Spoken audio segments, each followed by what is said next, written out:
नमस्कार दोस्तों, ये video editorial compilation for mains का पार्ट है। आप प्लेलिस्ट में जाके एडिटोरियल की वीडियोस पेपर वाइज और टॉपिक वाइज देख सकते हो। और अगर आप दिसंबर 2019 के बाद की वीडियोस को देखना चाहते हो तो वीडियो के नीचे मौजूद ज्वाइन बटन की सहायता से आप मेंबरशिप को ज्वाइन कर सकते हो। चलिए डिस्कशन स्टार्ट करते हैं। आप जीएस पेपर 2 के इस टॉपिक से आर्टिकल को रिलेट कर सकते हो। हाल ही में श्रीलंका के प्रधानमंत्री महिंदा राजपक्षे भारत की यात्रा पर आए। प्रधानमंत्री पद को संभालने के बाद महिंदा राजपक्षे की ये पहली यात्रा थी, यानी उन्होंने अपनी फर्स्ट फॉरेन विजिट के लिए इंडिया को चुना। इससे पहले श्रीलंका के राष्ट्रपति गोटाबाया राजपक्षे, जो महिंदा राजपक्षे के भाई हैं, उन्होंने भी अपनी फर्स्ट फॉरेन विजिट के लिए इंडिया को चुना। देखो, वैसे काफ़ी कयास एक्सपर्ट्स के द्वारा लगाए जा रहे थे, क्योंकि महिंदा राजपक्षे के पिछले कार्यकाल में जब वो श्रीलंका के राष्ट्रपति थे, रिलेशन इंडिया के साथ खराब हो गए थे। श्रीलंका चाइना के काफ़ी करीब चला गया था। लेकिन 8 फरवरी को एक ट्वीट किया गया महिंदा राजपक्षे के द्वारा। उन्होंने कहा, प्रधानमंत्री मोदी की जो नेबरहुड फर्स्ट पॉलिसी है ये काफ़ी अप्रिशिएटेड है, हम इसकी तारीफ करते हैं और इससे दोनों देशों के बीच जो रिलेशनशिप है, रिश्तेदारी है, वो और ज़्यादा मजबूत हुई है। हाल ही में इंडिया श्रीलंका रिलेशंस में काफ़ी कुछ अच्छा हुआ है। जैसे देखो, आतंकवाद के इशू पर दोनों देशों के बीच कोऑपरेशन बढ़ा है, क्योंकि पिछले साल ईस्टर्न डे के मौके पर श्रीलंका में आतंकी हमला हुआ था, जिसमें 250 से अधिक लोगों की जान चली गई थी। और इंडिया तो आतंकवाद का सामना करता आया है पिछले बहुत सालों में, तो इंडिया काफ़ी कुछ सिखा सकता है श्रीलंका को आतंकवाद के इशू पर, कैसे आतंकवाद का सामना किया जाए। और दोनों देश आपस में इंटेलिजेंस को शेयर कर सकते हैं आतंकवाद से संबंधित। इसके बाद बात करते हैं इंफ्रास्ट्रक्चर प्रोजेक्ट्स की। डायरेक्ट फ्लाइट्स स्टार्ट हुई हैं चेन्नई से जाफना के बीच। फेरी सर्विसेज जो बंद हो गई थी, फेरी सर्विसेज को रिज्यूम किया गया है। फेरी देखो एक मर्चेंट वेसल होता है जो पैसेंजर्स को एक स्थान से दूसरे स्थान पर लेकर जाता है। इंडिया ने नई लाइन ऑफ क्रेडिट दी है श्रीलंका को।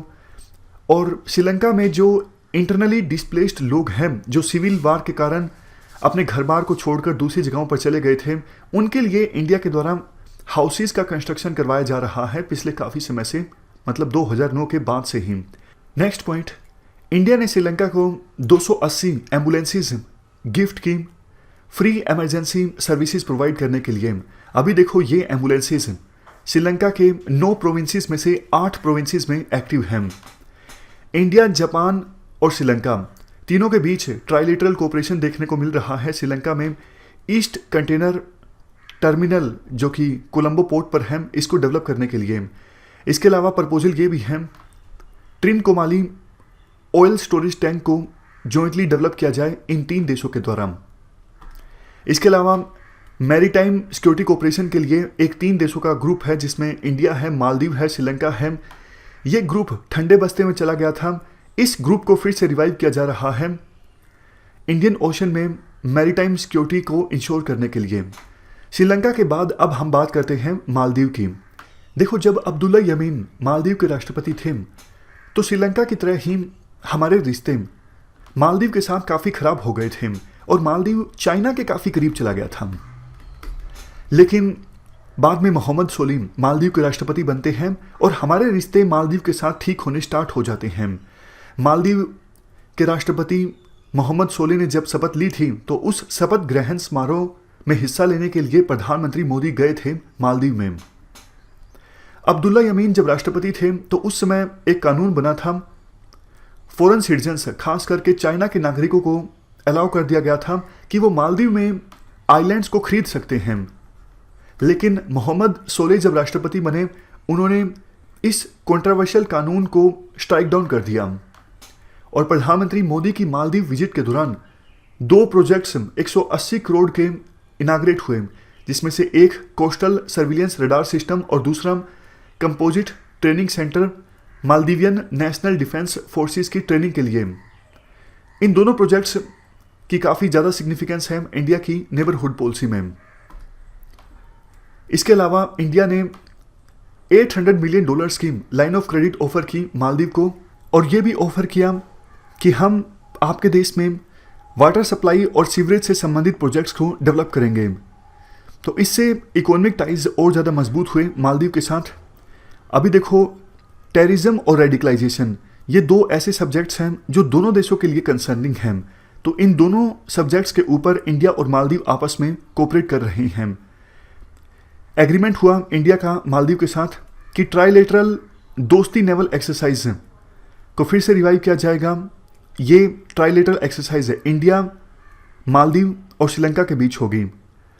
और trilateral national security adviser level का डायलॉग कंडक्ट होगा तीनों देशों के बीच, इंडिया, मालदीव और श्रीलंका के बीच। इस पर भी सहमति बनी। मालदीव के बाद अब हम बात करते हैं नेपाल की।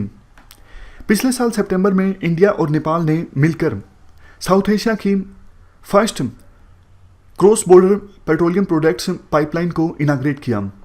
कहाँ से कहाँ के बीच में है ये पेट्रोलियम प्रोडक्ट पाइपलाइन? इंडिया में मोतिहारी से लेके नेपाल में अमलेखगंज के बीच है।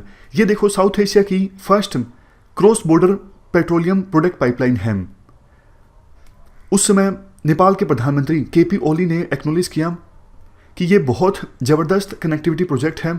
इससे नेपाल को क्लीन पेट्रोलियम प्रोडक्ट्स मिल सकेंगे और वो भी कम कॉस्ट पर। अच्छी बात ये रही कि इस प्रोजेक्ट्स को इंडिया ने तय समय सीमा से पहले ही कंप्लीट कर लिया।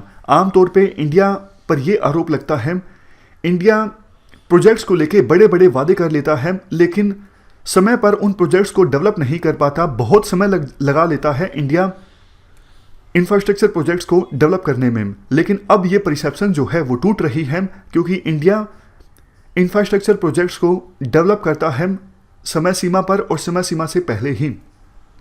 इसके अलावा नेपाल में भूकंप आया था, आपको याद होगा 2-3 साल पहले। तो इंडिया गोरखा और नुवाकोट डिस्ट्रिक्ट्स में घर बनवा रहा है, और घर भी ऐसे बनवा रहा है कि कल को अगर कोई और नेचुरल डिजास्टर आती है तो ये जो घर हैं उसका सामना कर सकें। बिल्ड बैक बेटर, मतलब दोबारा से घर जो बनाए जा रहे हैं वो अच्छे बनाए जा रहे हैं। देखो, ये बात सच है, साउथ एशिया में बाकी देशों की तरह नेपाल भी चाइना के साथ मजबूत रिश्ते चाहता है, बट ज्योग्राफी के कारण दोनों देशों को एक दूसरे पे डिपेंड होना पड़ता है। इंडिया ये नहीं सहन कर सकता नेपाल पूरी तरह से चाइना के पाले में चले जाए, क्योंकि इससे हमारी जो सिक्योरिटी है वो खतरे में आ सकती है। और चूंकि नेपाल एक लैंडलॉक कंट्री है, बहुत सी चीज़ों को एक्सपोर्ट और इंपोर्ट करने के लिए नेपाल इंडिया पर डिपेंडेंट है। क्योंकि चाइना के साइड टेरेन काफ़ी ज़्यादा डिफ़िकल्ट है, इस वजह से चाइना से आसानी से चीज़ों को इंपोर्ट नहीं कर पाता नेपाल और एक्सपोर्ट नहीं कर पाता। इवन पोर्ट की एक्सेस के लिए फ़िलहाल नेपाल इंडिया के ऊपर डिपेंडेंट है। नेपाल का चाइना के साथ एग्रीमेंट तो साइन हुआ था पोर्ट को एक्सेस करने के लिए, लेकिन वहाँ से पोर्ट को एक्सेस करना नेपाल के लिए मुश्किल भी है और महंगा भी साबित होता है। तो ज्योग्राफी का फ़ायदा उठा के इंडिया नेपाल के साथ अच्छे रिश्ते मेंटेन कर सकता है, और पास्ट में जो कुछ भी हुआ, चाहे आप उन्हें गलतियाँ कहिए या फिर ना कहिए, उनको रेक्टिफाई कर सकता है। इंडिया ने पिछले 1 साल में जो अच्छे स्टेप्स लिए हैं उनकी वजह से नेपाल भी अब मानने लगा है कि इकोनॉमिक पार्टनर के तौर पर इंडिया का जो रोल है काफ़ी ज़्यादा इंपॉर्टेंट है। इवन डेवलपमेंट को अचीव करने में भी इंडिया का रोल काफ़ी ज़्यादा इंपॉर्टेंट है। नेपाल के बाद अब हम बात करते हैं बांग्लादेश की। प्रधानमंत्री मोदी के कार्यकाल में और बांग्लादेश में शेख हसीना के कार्यकाल में दोनों देशों के बीच रिश्ते काफ़ी ज़्यादा इम्प्रूव हुए हैं। लैंड बॉर्डर एग्रीमेंट साइन हुआ है और इकोनॉमी के क्षेत्र में दोनों देश काफ़ी कोऑपरेट कर रहे हैं। समय समय पर दोनों देशों में हाई लेवल विजिट्स होती रहती हैं। हालांकि देखो, बॉर्डर पे फायरिंग के कारण, क्योंकि बांग्लादेश से इलीगल इमिग्रेंट्स इंडिया में आने की कोशिश करते हैं और काफ़ी बार बीएसएफ को गोली चलानी पड़ती है, तो इस इशू के कारण, एनआरसी के कारण और Teesta river water sharing agreement के कारण इंडिया और बांग्लादेश के रिलेशंस में कुछ चैलेंजेस आ सकते हैं। बट देखो, इनकी वजह से यूँ नहीं कह सकते आप रिलेशंस में खटास हैं। इंडिया और बांग्लादेश के जो रिलेशंस हैं अभी तक के सबसे ज़्यादा अच्छे समय में हैं। बात करें इसके बाद इंडिया भूटान फ्रेंडशिप की। भूटान तो देखो एक ऐसा देश है जिसने हमेशा से इंडिया का साथ दिया है और इंडिया भी अच्छी पार्टनरशिप अच्छी दोस्ती हमेशा से मेंटेन करता आया है भूटान के साथ। इंडिया ने हमेशा से भूटान को सम्मान दिया है। हाल ही में एक हाइड्रो पावर प्रोजेक्ट मंगदेचू जो 750 मेगावाट का है, इसको भी समय से पहले ही कंप्लीट कर लिया गया, जिससे एक अच्छा संकेत गया। भूटान में और हमारे आस पड़ोस में दूसरे जो देश हैं वहाँ पर रुपे कार्ड को इंट्रोड्यूस किया जा सकता है। इससे पीपल टू पीपल टाइज और ज़्यादा अच्छे होंगे हमारे दूसरे देशों के साथ, और इकोनॉमिक टाइज भी काफ़ी मजबूत होंगे। तो ये कोशिश इंडिया कर सकता है आस पड़ोस के देश में रुपे कार्ड को इंट्रोड्यूस किया जाए। बात करें म्यांमार की, म्यांमार को जल्द ही इंडिया INS सिंधुवीर देगा। ये एक किलो क्लास की सबमरीन है। सबूत है सबमरीन को गिफ्ट देना इंडिया की तरफ से म्यांमार को कि सिक्योरिटी के क्षेत्र में इंडिया और म्यांमार और ज़्यादा कोऑपरेट कर रहे हैं। 2015 में जब इंडियन फोर्सेस ने म्यांमार में जाके हॉट परस्यूट किया, तो वो भी एक एग्जाम्पल था किस प्रकार से दोनों देश सिक्योरिटी के क्षेत्र में आपस में कोऑपरेट कर रहे हैं। तो इस प्रकार से हमने अलग अलग देशों के एग्जाम्पल्स से समझा कैसे हमारी नेबरहुड फर्स्ट की पॉलिसी काम कर रही है। बट देखो, पाकिस्तान जो है वो इस रीजन को इंटीग्रेट नहीं होने देता। वैसे साउथ एशिया में टोटल पॉपुलेशन है 1.8 बिलियन। साउथ एशिया की टोटल जो GDP है वो है 3.47 ट्रिलियन, और इंडिया की इकोनॉमी साउथ एशिया में सबसे बड़ी है। साउथ एशिया का जो पोटेंशियल है वो पाकिस्तान की वजह से कमज़ोर हो जाता है। अफगानिस्तान से सीधा व्यापार हम नहीं कर पाते क्योंकि ट्रांजिट प्रोवाइड नहीं किया जाता है पाकिस्तान के द्वारा।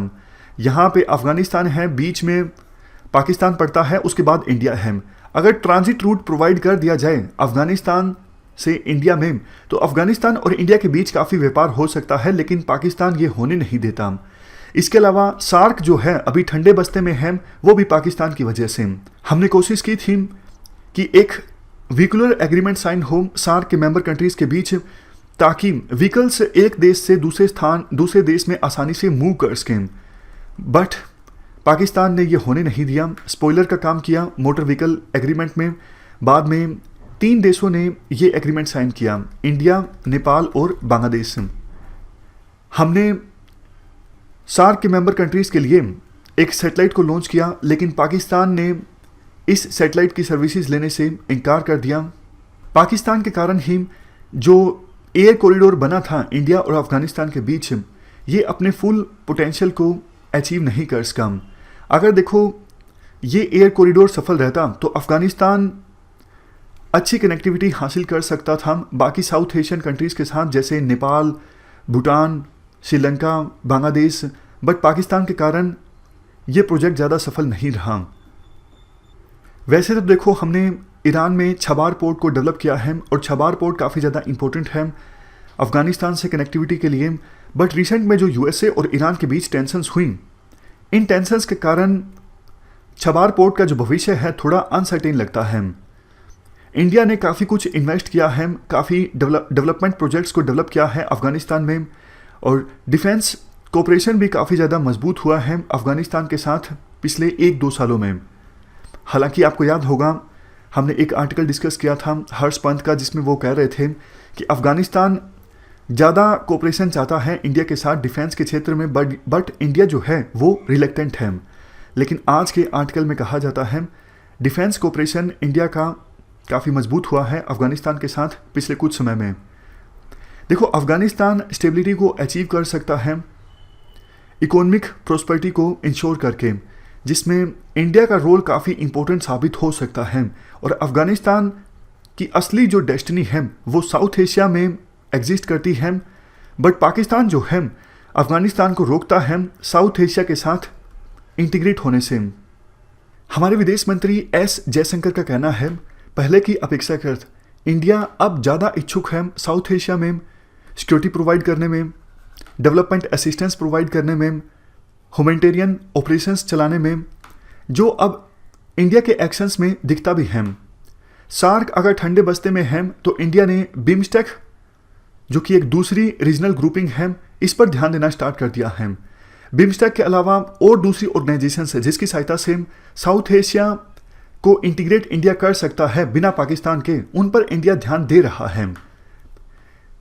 इस साल फरवरी में इंडिया, बांग्लादेश, नेपाल, श्रीलंका, म्यांमार, इन देशों से डेलीगेट्स और रेस्क्यू टीम्स ने पार्टिसिपेट किया। उड़ीसा के पुरी में रामाचंडी बीच पर डिजास्टर मैनेजमेंट एक्सरसाइजेज जो ऑर्गेनाइज हुई थी उसमें।